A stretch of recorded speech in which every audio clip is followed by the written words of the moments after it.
Hello student for class 12th। ये आपका revision work चल रहा है और प्रोज का ये first lesson a girl with basket, इसको कल आधा पढ़ा दिया था, आधा रह गया है। देखिए आप लोग, कल पढ़ाया था I an American was doubtless the most prompting market they had seen. लेखक कहता है कि मैं उन शरणार्थी बच्चों के लिए बहुत ही उपयोगी मार्केट था, आवश्यक मार्केट था, जिसे वो चाहते थे कि मैं उनकी वस्तुएं अवश्य खरीदूँगा। यहाँ तक पढ़ा था I bought 1 tiny basket for a few anna. बच्चों के बीच में लेखक घिर गया था, बिल्कुल मजबूरी थी उसकी, सामान खरीदना ही पड़ेगा, इसलिए उसने क्या खरीदा? 1 टेनी बास्केट, एक छोटी टोकरी खरीदी। फॉर ए फ्यू आना, कुछ आना। आना माने 1 रुपए में 16 आने होते हैं। 1 रुपए में 16 आने और 1 आने में 6 पैसे। तो लेखक कहता है कि मैंने कुछ आना में एक छोटी टोकरी खरीदी। And the fruit basket for A bit more, एक और फ्रूट बास्केट, फल रखने के लिए एक टोकरी खरीद ली। फॉर ए बिट मोर यानी पहली से थोड़े से ज़्यादा कीमत पर। वो 1 आना में खरीदी तो ये 1.25 आना में खरीदी। A beautiful waste paper basket for a rupee, और सुंदर सी रद्दी की टोकरी भी खरीदी है पर ए रुपी, 1 रुपये यानी 16 आना। A lovely string basket for a rupee, और एक बहुत प्यारी सी स्ट्रिंग बास्केट है यानी डोलची फॉर ए रुपी, 1 रुपये। 1 रुपये में एक डोलची स्ट्रिंग बास्केट में डोलची। ए फ्यू फैन, कुछ पंखे खरीदे फॉर एन आना और 2 पीस, 1-2 आना पर पीस के हिसाब से, यानी कोई 1 आना कोई 2 आना के रेट के हिसाब से कुछ पंखे भी खरीदे।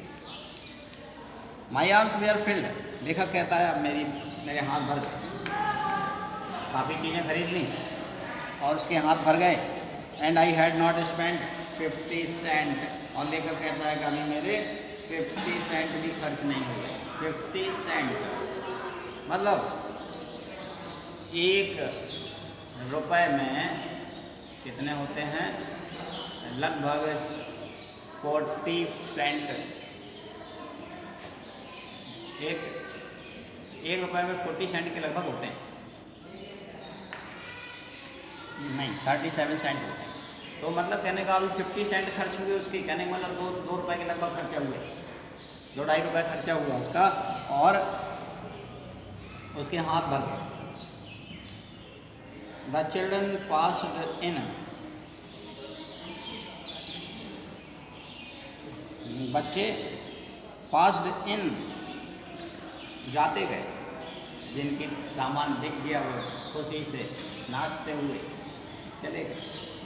शाउटिंग देयर बेयर्स, अपने गाना गाते हुए। शाउटिंग देयर बेयर्स माने अपनी भाषा में कुछ चिल्लाते हुए। लेखक कहता है उसे नहीं पता क्या चिल्ला रहे थे वो। आई वाज ए प्रिजनर, मैं तो अपराधी था। प्रिजनर माने अपराधी नहीं, बल्कि इसलिए कहा लेखक ने क्योंकि बच्चे उसको घेरे हुए थे, वह हिल भी नहीं पा रहा था, इसलिए वह अपराधी की तरह हो गया था। कंप्लीटली सराउंडेड, पूरी तरीके से घिरा हुआ। अनएबल टू मूव यानी हिल नहीं सकता था, जहाँ से जा नहीं सकता था, बच्चे उसको घेरे हुए।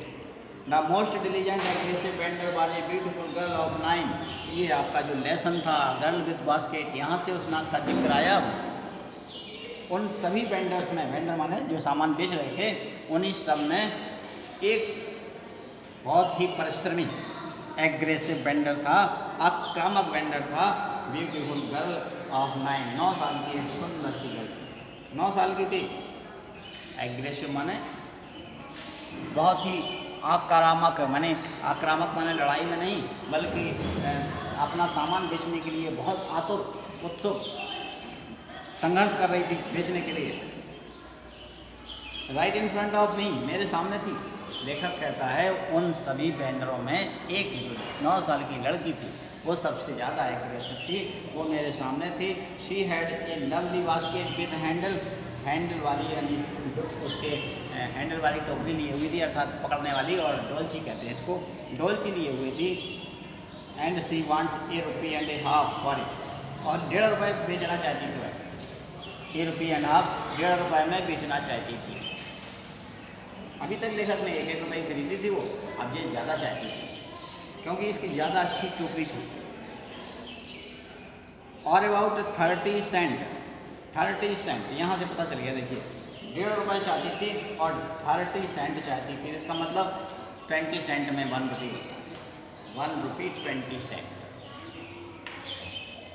30 सेंट उसका लगभग चाहती थी। She was an earnest pleader, वह बहुत ही अर्नेस्ट प्लीडर, बहुत ज़्यादा जल्दाने वाली, यानी बहुत ज़्यादा जोर दे करके ये कह रही थी कि खरीद मेरी टोकरी ले। There were tears in her eyes, उसकी आंखों में आंसू भी थे। She pleaded and begged in tone, वो ऐसे विनम्र भाव से कह रही थी, pleaded and begged in tones माने बहुत ही विनम्रतापूर्वक, that would wring any heart, इतनी विनम्रता कि किसी के हृदय को पिघलाने के लिए पर्याप्त, पत्थर हृदय में पिघल जाए, ऐसे कह रहे। माई आर्म्स वेयर फुल, लेखक कहता है मेरे हाथ तो पूरे भरे हुए थे। आई हैड नो रूम, मेरे पास जगह नहीं थी। लेट अलोंग एनी नीड, और ना ही किसी आवश्यकता ही थी कुछ खरीदने की, लेकिन वो बहुत जोर देती थी खरीदने के। लेखक को आवश्यकता भी नहीं थी, उसके पास जगह भी नहीं थी, हाथ भरे हुए थे, लेकिन वो तो पीछे पड़ी थी लड़की, खरीद ही लो। लेखक ने क्या किया, balancing my basket and fence to my left arm, किसी तरीके से अपने बाएं हाथ में सब सामान को बैलेंस किया अर्थात पकड़ा। I reached into my right coat pocket, और अपने कोट की दाहिनी जेब में हाथ डाला। And got a handful of change, और एक मुट्ठी रेजगारी मुट्ठी में ली। परहैप्स 15 सेंट इन ऑल, और कुल मिलाकर के लेखक कहता है 15 सेंट होंगे। 15 सेंट माने लगभग 75 पैसे होंगे, क्योंकि 20 सेंट का एक भी होता है। 15 सेंट कह रहा सब होंगे लगभग। Which I deposited in the basket, जो मैंने उसकी टोकरी में डाल दी। That the young girl held imploringly before me, जैसे वह छोटी लड़की मेरे सामने ऊपर को उठाए हुए थी बड़ी बेसब्री से। उसी टोकरी में लेखक ने एक मुट्ठी रेजगारी डाल दी और क्या किया, आई ट्राई टू एक्सप्लेन, और लेखक कहता है कि मैंने उसे समझाना चाहा, that I could not buy the basket, मैं तुम्हारी टोकरी नहीं खरीद रहा हूँ, but extended the gratuity as a substitute, बल्कि मैं फ्री में तुमको उसके बदले में दे रहा हूँ, अर्थात खरीद नहीं रहा हूँ, तुम्हें बहुत ज़रूरत है पैसों की, इसलिए मैं तुमको भीख में दे। सब्सटीट्यूट माने बदले में, अर्थात भीख ही हो गई। अरे लड़की से जब ये कहा कि मैं बदले में दे रहा हूँ, खरीद नहीं रहा हूँ, तो बहुत ही गुस्सा हो गई। स्वाभिमानी लड़की थी। लेखक कहता है I realised at once what offence I had, वो मैंने तुरंत ये महसूस किया, एट वंस तुरंत ही, what offence I had given, जो मैंने उसको यानी पैसे दिए थे ऑफेंस बदले में, उसके लिए क्या महसूस किया। द चाइल्ड ऑफ 9, ये 9 साल की जो लड़की थी, ड्रेस्ड इन रेज, फटे पुराने कपड़े पहने हुए थी। लेखक ने कहा सुंदर थी, और यहाँ कह रहा फटे पुराने कपड़े पहने थी। तो क्या आप सुंदरता को कपड़ों से आंकते हैं? अगर कपड़ों से आंकते तो वो उसको सुंदर नहीं कहता लेखक। इसका मतलब है कि कोई ज़्यादा कपड़ों से पहनने से सुंदर नहीं होता, बल्कि अच्छे गुणों से और अच्छे कार्य, अच्छे चरित्र से सुंदर होता है। वह फटे पुराने कपड़े पहने थी। And on the edge of starvation, भूखमरी की कगार पर थी, यानी बहुत गरीब थी। तभी तो वो इतने रो रो करके लेखक से कह रही थी खरीद ही लो।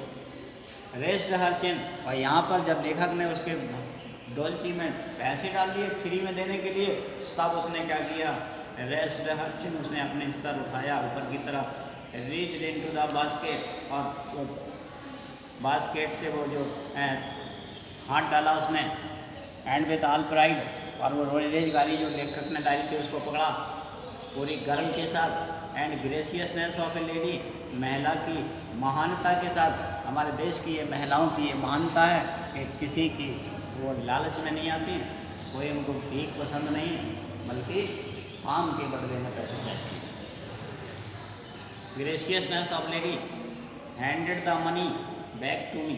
लेखक कहता है महिला की बड़ी गर्व के साथ और उसने मुझे वो वापस कर दी रेजगारी, यानी वो पैसे जो लेखक ने दिए थे वापस कर। अब क्या करे लेखक, there was only one thing I could do. अब तो केवल एक ही चारा था लेखक के पास, मैं कर सकता था। आई बॉट द बास्केट, तो उसने टोकरी खरीद ली, तो यही एक चारा, फंस गया। सी विप्ड हर आइज, और जब खरीद ली तो लड़की कितनी खुश हो गई, उसने अपने आंसू पहुँचे, स्माइल्ड, मुस्कुराई, and dashed down the platform, और डांस करते हुए नाचते हुए प्लेटफॉर्म पर अपने घर को चली गई। हेडेड फॉर सम ग्रास हट, एक घास की जो कुटिया थी उसमें चली गई। That would have at least 30 cents that night, कि कम से कम उस रात उसके पास 30 सेंट तो पहुँच ही गए। यानी कहने का मतलब लेखक ने कहा कि वो खुश हो गई और कम से कम उसने 30 सेंट कमाए।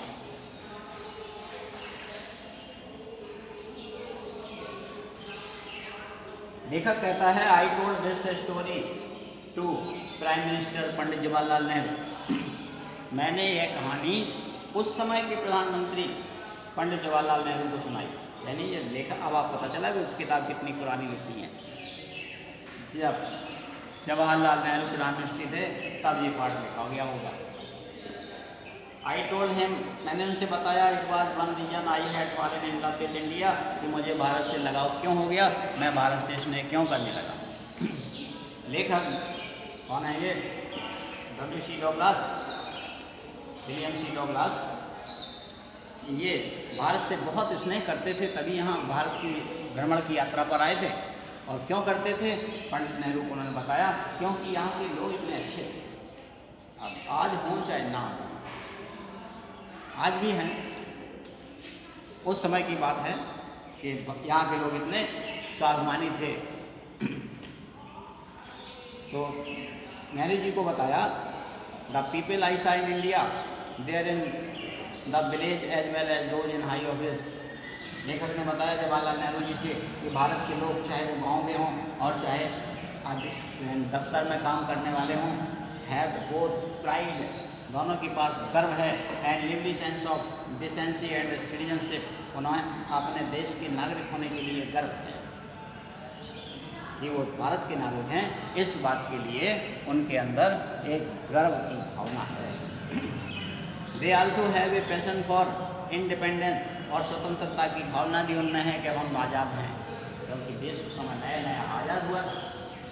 अब उनके अंदर स्वतंत्रता की भावना है कि हम वो आज़ाद हैं और किसी के बस में नहीं कि ज़बरदस्ती किसी के काम करवाएं।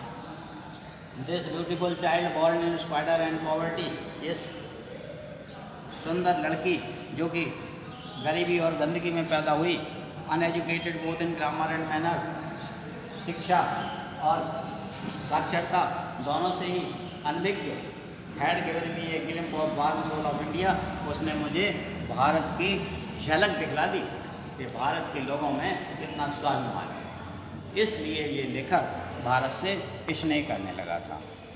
ये दोबारा लेसन आपका पूरा हो गया। क्वेश्चन आंसर मैंने पहले ही लिखवाए, एक्सप्रेशन भी पहले करवाया, और कल फिर कोई दूसरा लेसन रिवीजन करवाऊंगा। आप लोग उसका पुनर्रिवीजन करने का आपके पास अच्छा मौका है, तो रिवीजन करिए। जिन लोगों का काम पूरा नहीं है, छूट गया है, वो अपना पूरा करते जाएं। जब क्लासेस लगेंगे, स्कूल खुलेंगे, उसके बाद कुछ, क्योंकि कोर्स आपका पूरा हो चुका होगा, बस कुछ जो मुख्य इम्पोर्टेंट होंगे वो फिर से आपको कुछ एक्सप्लेनेशन नए तरीके से और कुछ क्वेश्चन नए तरीके से आपको रिवीजन कराएंगे और एग्ज़ाम की तैयारी कराएंगे। ये आप लोग मत सोचिए कि हमें लेसन दोबारा पढ़ने के लिए मिलेगा, इसलिए आप लोग मन लगा करके मेहनत से लेसन पढ़ते रहें। अगर कोई समस्या होगी तो उसको तो सॉल्व करेंगे, लेकिन आप मन से पढ़िए, जैसे आप क्लास में पढ़ते हैं बिल्कुल वही मान के चलिए। ये यहाँ तो आपको बहुत ही अच्छा मौका है कि एक वीडियो को आप कई बार देख सकते हैं। क्लास में तो आपको एक ही बार में पढ़ाया जाता है, इसलिए पढ़िए। थैंक यू, जय हिंद।